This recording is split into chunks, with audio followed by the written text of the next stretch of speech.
જય ખુખાર મેરડીમાં વિશ્વાસ અશક્યને પણ શક્ય બનાવી શકે છે તે વાત ઉપર ખુખાર મેરડીમાં શું પ્રવચન આપ્યું આપણે ભાગ 1 માં જોશું. જય ખુખાર મેરડીમાં. એટલે આજનો દિવસની શુભકામના દરેકને છે, તમને, તમારા પરિવારને, આખા ગુજરાતને, આખા ભારતના જેટલા બી ભારતીય છે ને એ દરેકને મારી આ ગણતંત્ર દિવસની ખૂબ ભરી શુભકામનાઓ. સમ એનું કારણ એક જ છે, દેશ સુરક્ષિત છે ને તારે ધર્મ સુરક્ષિત છે. જો કદાચ આપણો દેશ જ આવો મજબૂત ના હોય તો ધર્મ સુરક્ષિત રહે. જેમ કે પહેલાના રાજા રજવાડાના શાસન હતા તારે તમે દરેકે આવા ઇતિહાસ સાંભળ્યા હશે કે પહેલા બહારના આક્રમણીઓ આવતા આપણા દેશમાં અને આપણા હિન્દુ ધર્મને વિધર્મીઓ લોકો તલવારની નોક બતાવી અને ધર્મ પરિવર્તન કરાવી નાખતા. એ સમયગાળાથી આ સંઘર્ષ ચાલતો આવ્યો ને, અંગ્રેજોએ રાજ કર્યું ને, એ પછી બહુ વર્ષો પછી ભારત આઝાદ બન્યો છે. દરેકે દિલમાં એક રાષ્ટ્ર પ્રેમ રાખવો જોઈએ. જેમ કે રાષ્ટ્ર છે તો ધર્મ છે, અને ધર્મ છે તો સમાજ છે, સમાજ છે તો પરિવાર છે, પરિવાર છે તો વ્યક્તિ છે. એટલે દરેકને ખાસ કહીશ કે તમે બધી ભક્તિ કરો પણ એક હૃદયમાં તે દેશભક્તિ તે થોડી રાખવી. જ્યારે જ્યારે દેશને કંઈક જરૂર પડે તો ત્યારે તમારું ઊભું થવું ચમ તમારું કર્તવ્ય બને. જ્યારે જ્યારે આર્મી વાળા દેખાય ને ત્યારે એને સેલ્યુટ મારવી એ તમારું કર્તવ્ય છે, તમારું ધર્મ છે. જેમ કે એવા આર્મી વાળા જો બોર્ડર ઉપર રક્ષા ના કરતા હોત તો આ તમે સુરક્ષિત હોત. અહીં આતંકવાદીઓ અહીંયા બોમ્બ ફોડે કે નહીં, પણ અહીંયાથી ઠાર કરી દેશે આપણા ઇન્ડિયન આર્મી, ભારતીય આર્મી વાળા. એટલે વંદનીય છે, એમને પ્રણામ કરવા જોઈએ, સેલ્યુટ કરવા જોઈએ. આ તમારું ધર્મ પહેલું તો શીખવાડું, બરોબર. અને અમે તે ભારત દેશ એટલે સોને કી ચીડિયા કહેવાય. ભારત દેશમાં જ આવી માતાઓ ભગવાનો બધા છે. તો બીજા દેશોમાં જોયા જેટલા બી અવતાર ભગવાને લીધા આ ધરતી પર એ બધા અવતાર ભગવાનના ભારત દેશમાં જ થયા, બીજા કોઈ જગ્યાએ થયા નહીં થયા. તો આ ભારત ભૂમિ છે ને એ ભગવાને ભારત ભૂમિમાં જો તમારો જન્મ થયો છે ને તો તમે બહુ નસીબવાળા છો કે આવી પાવન ભૂમિ પર તમારો જન્મ થયો છે. અને એ પાવન ભૂમિમાં તે તમે હિન્દુ ધર્મમાં જન્મ લીધો છે ને તો તમારથી નસીબદાર કોઈ નહીં. એટલે જ્યારે બી કહો તારે પહેલા કહેવાનું કે હું ભારતીય છું, ગર્વથી કહેવાનું હું ભારતીય છું, હું ભારતનો નાગરિક છું, અને પછી ગર્વથી કહેવાનું હું હિન્દુ છું. સમજ્યા? એટલે દરેક ગામડાઓ, દરેક જિલ્લાઓમાંથી, દરેક શહેરોમાંથી મારા સાનિધ્યમાં દર રવિવારે લાખોની સંખ્યામાં ભાવિક ભક્તો એક મારા દર્શને આવે છે, મારું પ્રવચન સાંભળવા આવે છે, કોઈ માનતા લેવા આવે છે, કોઈ માનતા પૂરી કરવા આવે છે. પણ આ જે આયા છે શ્રદ્ધા અને વિશ્વાસ રાખી, અને દરેકની શ્રદ્ધાનું વિશ્વાસનું પ્રમાણું સોલંકી પેઢીની હું બહુચર માતા ના હાલું તો મારું નામ બહુચર નહીં. રામ તમારો આ હરખ ના પ્રેમ જોઈ અને મને માતાને બોલવા પર મજબૂર કરી દો. અને એટલા હરખ ને એટલા ઉત્સાહથી હું માતા બોલું છું ને, ચમ કે આવા લાખો ભાવિક ભક્તોના પ્રેમ ને લાડ મને મળે છે. એક ભક્ત ખાલી કદાચ દેવી શક્તિની ઉપાસના કરતો, એની ભક્તિ કરતો, એને યાદ કરતો હોય ને તે દેવી શક્તિ ખૂબ પ્રસન્ન થાય. પણ મારા તો લાખો ભક્તો છે જો. એટલે હવે આનાથી વિશેષ પ્રસન્નતા મારે જોતી, પણ તમે મારા સાનિધ્યમાં આવ્યા છો અને તમે જે ભાવ ભક્તિ અને પ્રેમ રાખ્યો છે મારા પ્રત્યે, વિશ્વાસ રાખ્યો છે, એ વિશ્વાસનું પ્રમાણ મારા સાનિધ્યમાં જે સાચા દિલથી અને હૃદયથી આયા છે ને, એના મારા સાનિધ્યમાં પ્રમાણ મળ્યું ને. આ મારા રાડો પાડીને બોલવાની જરૂર નહીં, સ્વયંનો જાતેનો પ્રત્યક્ષ અનુભવ હશે કે માં તારા સાનિધ્યમાં અમે આટલા સમયથી આવતા, અને આવતા ને માં અમારા ઘરમાં થોડા સુખના અજવાળા થઈ ગયા. માં અમે દુખી હતા, થોડું અમારા ઘરમાં સુખ આવ્યું છે માં.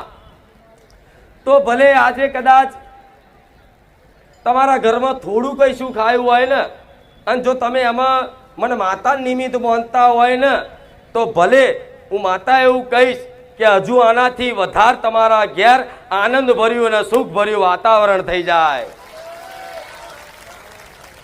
હું તો માવતર તરીકે કદાચ સારું જ બોલું, મારું ધર્મ છે કે દરેકનું ભલું થાય, તમારું, તમારા પરિવારનું, તમારા કુટુંબનું, તમારા સોસાયટી ફરિયાનું, આખા ગુજરાતનું, આખા વિશ્વનું. હું તો કહીશ કે ભગવાનને એવું કહીશ કે આખા વિશ્વનું કલ્યાણ કરજો, જેથી કોઈને દુઃખ ના પડે, કોઈને તકલીફ ના પડે. જેમ કે આજ કદાચ આવા કાળા કળિયુગમાં, આવા સમયગાળામાં માણસો એટલી હદે દુઃખી થાય છે કે એની સીમા નહીં. એટલે તમારે દર બધી જગ્યાએ ભટકવું પડે છે. બધા પ્રયાસો કરી અને છતાંય નિરાશ થયા ને, તારે માતા ભગવાન વાપર્યા છે. ભલે પણ કદાચ નિરાશ થયેલા મારા સાનિધ્યમાં આવતા હોય ને, તો ચિંતા ના કરતા, નિરાશ થઈને ભલે આયા પણ રાજી કરીને ના મોકલું, મારું નામ બહુચર નહીં. પણ થોડી ધીરજ અને મારા પ્રત્યેનો વિશ્વાસ જે બંધાયો છે ને, એ ટકાઈ રાખજો, જેથી આ 6 મહિનામાં તમારું જેટલું જીવન મેં પરિવર્તન કર્યું છે, તમારો દરેકનો અનુભવ હશે. એવું 6 વર્ષમાં કેટલું થશે એની કોઈ સીમા નહીં, એની કોઈ કલ્પના નહીં. તમને જે મારા માર્ગદર્શન હેઠળ એના જીવનમાં કદાચ આગળ વધશે ને, એના આગળ જતા નિરાશ નહીં થવા દઉં. આવું રામ મારી મેલડી બોલું, મારા મેલડીના રામ. આગળ જતા એને નિરાશ નહીં થવા દઉં. મારો તો હેતુ એક જ છે કે જે દુખિયારા છે બધાના દુઃખ દૂર થઈ જાય, બધાય સુખી થઈ જાય, આશા રાખું છું. અને આશા સાથે મારા ભગવાનને પ્રાર્થના કરું છું કે હે નાથ, હે ભગવાન, હે રામ, મારા પારે જે આશા લઈને આવે છે ને, એ મારા દુખિયારાઓને નિરાશ થઈને ના જવા દેતા. મને થોડું સત વધારે આલજો, જેથી મારા આવા દુખિયારાના દુઃખ હું ભાગી શકું. એટલે રોજે રોજ એક નવી આશા સાથે બારેજા ધામ આવો. કોઈ પહેલી વાર આવતું હશે, કોઈ 5 રવિવારથી, કોઈ 11 રવિવારથી, કોઈ 3 મહિનાથી, કોઈ 6 મહિનાથી, કોઈ વર્ષથી, કોઈ 2 વર્ષ, કોઈ 3 વર્ષ, કોઈ 5 વર્ષથી. પણ જેણે રવિવાર આવી અને મારું પ્રવચન સાંભળી, અને જેણે કદાચ જીવનમાં કંઈક નવી શરૂઆત મારા જ્ઞાન મુજબ કરી છે ને, એને ખાલી એક વખત બેહી અને અનુભવ પૂછજો કે બારેજા ધામની રોમવારી મેલડી, ખુખાર મેલડીનું સાનિધ્ય કેવું છે. એના મોઢેથી વખાણ કરતા છે ને, એ બોલી નહીં શકે. આવું મેલડી માતા બોલું. છેલ્લે એને ડચુરો બાજી જાય, એને રોવાનું થઈ જાય કે માડીની વાત ના થાય. પણ મારા દરેકને આવા વાલ કરી અને આવા મારા અનુભવ કરાવાસ. પણ વિશ્વાસથી આવો છો ને, તો આ વિશ્વાસ મારા પારે આવતા જતા રહેશો ને, તો આ તમારો વિશ્વાસ નહીં તૂટવા દઉં. આવું મેલડી માતા બોલું. પણ આજે કઈક વિડીયોમાં કુળદેવીના દીવા જાગૃત બની ગયા. આજ કઈક પેઢીમાં મારા રોમના દીવા થતા થઈ ગયા. આજ કઈક પરિવારમાં રોજ આરતીઓ થતી થઈ જઈ, આજ કઈક પરિવારમાં 2 મહિને 6 મહિને માતાના મઢ સાફ કરતા થઈ ગયા. આ બધો જીવનમાં બદલાવ આવ્યો ને તમારી માં કુળદેવી પ્રત્યે તમને ભક્તિ ભાવ વધ્યો ને, પ્રેમ વધ્યો ને, તો સમજી લો અમારા આશીર્વાદ જ ફળ્યા છે. તારે તમને બદલાવ દેખાય.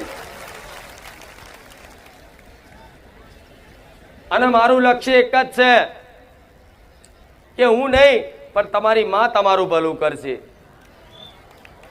હું નહીં, તમારી કુળની માતા તમારું ભલું કરશે.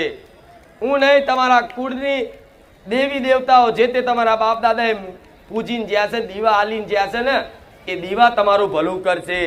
હું તો થોડી એમાં થોડું જ્ઞાન આલી અને થોડા 2 4 5 હાથ કામ તમારા કરી અને તમારી અંદર એક ઉત્સાહ અને ઉમંગ વધારી અને ભક્તિ પ્રદાન કરી અને તમારી માતાઓનો અને તમારો ભેટો કરી આલવા માટે બેઠી છું. મારે તમને કાયમ બોલાવા, મારા ખોટા તમારા મારા ધામમાં ભાડા બગાડવા, મારા ખોટા ખર્ચા કરાવવા, આ હેતુ છે ને. એટલે મારો ભગવાન દાડે દાડે દાડે દાડે દાડે દાડે જો મારું સત મારી નોમના દેશ દુનિયામાં થઈ જઈશ, પણ હું નોમના બાજુ નહીં જોતી, મારા પદ હોમું નહીં જોતી.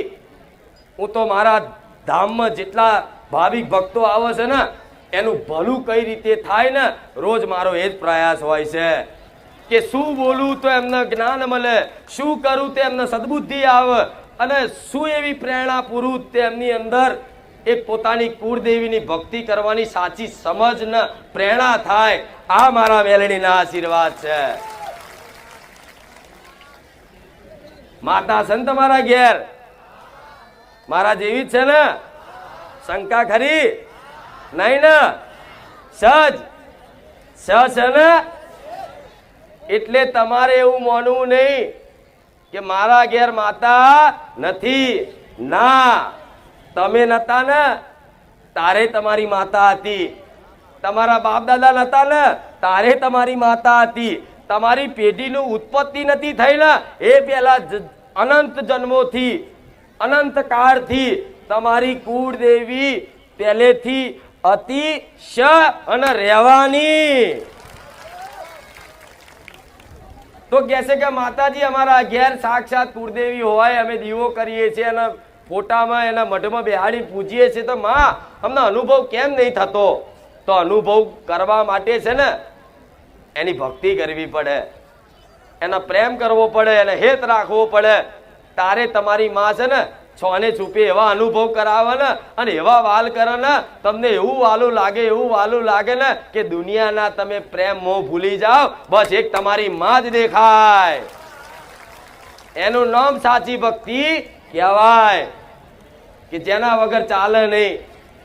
પણ એ જ તમારી કુળદેવી છે ઘેર. એ જ કુળદેવી માતાને કહીશ કે તારા દીકરાઓ તારી દીકરીઓ મારા સાનિધ્યમાં આવે છે આશા લઈ, તો થોડી કૃપા જલ્દી કરી દેજે જેથી હિંમત ના હારી જાય. તમારી માતાઓને એવું કહીશ કે થોડું મારું મૌન રાખી અને મારા રોમનું મૌન રાખી થોડી તારી વસ્તીને થોડી જલ્દી કૃપા કરી દેજે જેથી તારી વસ્તી આવું દુઃખ જોઈ અને હિંમત ના હારી જાય, તૂટી ના જાય. તો તમારી માતાઓ શું કહે છે મને? તમારી માતાઓનું કહેવું એવું છે કે મારી વસ્તી જો કદાચ આજ મારી બાજુ સન્મુખ થયા છે ને, મારી બાજુ મુખડું કર્યું છે ને, તો વધાર નહીં 6 મહિના કદાચ તારા શબ્દોનું પાલન કરી દે છે ને, એના ઘેર સાક્ષાત કંકુના પગલે ના જવું ને તો મારું નામ માતા નહીં.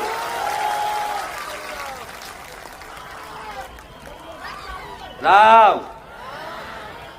સાક્ષાત કંકુના પગલે જવું, સાક્ષાત સપનામાં કદાચ ચામુંડનું રૂપ લઈને જવું, હરસિદ્ધિનું રૂપ લઈને જવું, શક્તિનું રૂપ લઈને જવું, જેની જેવી કુળદેવી છે એનો વાલ ચાલુ કરી દેશે ને તો છે ને કુખાર મેલડીનો પ્રેમ ભૂલી જશો. એનું કારણ છે કે તમારા માટે તો એક પારકું દેવ જ કહેવાય, સોલંકી પેઢીની માતા. તમે મને કે તમે કે તમારી વસ્તી મને કાયમ માટે પૂજવાની નથી, એટલે તો તમને મારા જેવી માતા આલું છું કે દીકરાઓ તમારી માતા ઘેર જ છે, બસ થોડી છે ને જોવાની દ્રષ્ટિ અને સમજવાની થોડી બુદ્ધિ લઈ લો. તમારી માં સાક્ષાત ના દેખાતી થઈ જાય મને માતાને કહેજો. ભલે રૂપિયા વાળો હોય કે ગરીબ હોય કે ગમે તે નાતનો જાતનો ગમે તે હોય, પણ જે આ મારી વાતનું પાલન રાખી વિશ્વાસ સાથે અમલ કરશે ને એને 6 મહિના નહીં થવા દઉં અને અનુભવ ના કરાવું મારું નામ મેલડી માતા નહીં. અને આજ કઈક ભાવિક ભક્તો એવા છે કે માં તારા પારે આવી અને એવા એવા અનુભવ થયા છે કે તારા સ્ટેજ ઉપર આવીને મર કહેવું છે પણ મોકો. કઈક દીકરીઓને એવા અનુભવ છે કે માડી તારે પરચાની વાત ના થાય, સ્ટેજ ઉપર આવીને અમારા માઇકમાં કહેવું છે પણ માં એવો મોકો મળતો તો ભલે અહીં આવીને કહેવાનો મોકો ના મળે, પણ જે હરખના ભાવથી કદાચ તમે રાજી થાવશો ને તો સમજી લો હું માતા તમારા એક એક મારા વખાણ કરેલા, મારા ગુણગાન ગાયેલા, મને યાદ કરેલું હું એક એક સેકન્ડ પલવારમાં દરેકનું ધ્યાન રાખું છું. કે કોઈ દીકરી મને દિવસમાં કેટલી વાર યાદ કરે છે કદાચ તમે ભૂલી જતા હશો, કદાચ તમે ભૂલી જતા હશો કે હું માતાના કેટલી વાર દિવસમાં યાદ કરું છું, પણ હું માતા તો છે ને હું ગણતરી સાથે રાખું છું કે આ દીકરાએ મને દાડામાં 100 વાર યાદ કરી, કે સોમવારે 100 વાર યાદ કરી, મંગળવારે 150 વખત યાદ કરી, બુધવારે 200 વખત યાદ કરી, એમ કરીને દરેક દીકરા દીકરીઓની ગણતરી રાખું માતા. અને જેમ જેમ દાડે દાડે દાડે એ કદાચ યાદ કરવાનું, એ સ્મરણ કરવાનું, મારું નામ લેવાનું દાડે દાડે વધતું જાય ને, અને પછી છે ને ગણતરી તમે ના રાખો કે હું માતાએ ના રાખું, 24 કલાક તમારા સ્મરણમાં હું મેલડી અને તમારી કુળદેવી ગુંજ્યા કરે. આટલે સુધી મારે પહોંચાડવાના છે બસ. પછી તો તમારે કશું જ નહીં કરવાનું, બધું જ માતાઓ કરશે. જેનું મન 24 કલાક પોતાની કુળદેવી અને મારા જેવી કોઈ ગુરુ માતાને માનતા હોય એની જ યાદો મને એને જ કદાચ સ્મરણમાં ગુંજ્યા કરતું હોય ને, અને ગુંજતા ગુંજતા એટલું બધું દાડે દાડે વધતું જાય ને, અને ધીરે ધીરે એક ખ્યાલ થઈ જાય મગજમાં, એક વિચાર બેહી જાય, પછી યાદ કરવાના ના હો. 24 કલાક તમારા ખ્યાલમાં હું મેલડી તમારી કુળદેવી જ હોય. પછી તમારે નિમિત્ત બની જવાનું, નિમિત્ત કે માં હું નિમિત્ત છું, તારા મારી જોડે જે પણ કરાવવું હોય ને માં હું તારો દીકરો નિમિત્ત બની અને મારા પરિવારનું મારા ભરણ પોષણ કરવાનું જ. પણ માં નોકરી ધંધો બધું કરી થાક્યો, પણ માં હવે હું તને સોંપું છું કે માં મારી નોકરી અને મારો ધંધો તું ચલાય, માં હું તો નિમિત્ત બની અને તારો નોકર બનીને બેહીશ. શેઠ માં તું બન, શેઠ તું બન. ભલે સંસારની દ્રષ્ટિએ લોકોની દ્રષ્ટિએ તમે શેઠની ખુરશી પર તમે બેસતા હોય, પણ મનથી તમારી કુળદેવીને આગળ કરી અને કહેવાનું કે માં આ ધંધો રોજગાર ચલાવું છું ને એનો શેઠ માં આજથી તું અને હું તારો નોકર છું. માં જો કદાચ એને કર્તવ્ય હોપો, એને કોઈ કામ હોપો તો તમારા કામમાં કદાચ ભૂલ થાય, પણ માતાથી ભૂલ થાય. માતા જે કામ હાથ ચાલે એ ક્યારે ભૂલ કરે. તમારથી કદાચ ધંધામાં ખોટ આવે, પણ માતા જે કદાચ કર્તવ્ય હોપ્યું હોય ને તે રોજગાર ચમનો હેડે ને, તમે કદાચ ખબર ના પડે કે મારું ગાડું ચમનું હેડે છે. થાય કે નહીં આવું? પણ માણસને કે હું કરું છું, આ હું નું અભિમાન મૂકી અને જે કરો ને એ તમારી કુળદેવીને અર્પણ કરીને કરજો. જો કદાચ ચમત્કાર જોવા હોય ને તો આ બધું કરવું પડે, તારે દેવી શક્તિના ચમત્કાર થાય. પછી ગ્રાહક બની નહીં, તમારી માતા જ આવે. કોઈ પાનનો ગલ્લો ખોલ્યો હોય કે કોઈ ચાની લારી હોય કે દુકાન કપડાની હોય, જો એ તમારી માતાને સોંપી દો ને તો એ તમારી માતા શું કરે, આવતા જતા લોકો જોતા હોય કે આજ કપડાં લેવા કોણ નીકળ્યું છે, તો જોવા કે આટલા લોકો નીકળ્યા છે, લાવો મારી દીકરાને વસ્તી થોડી રોકડી કરાવી દઉં, ધંધો કરાવી દઉં.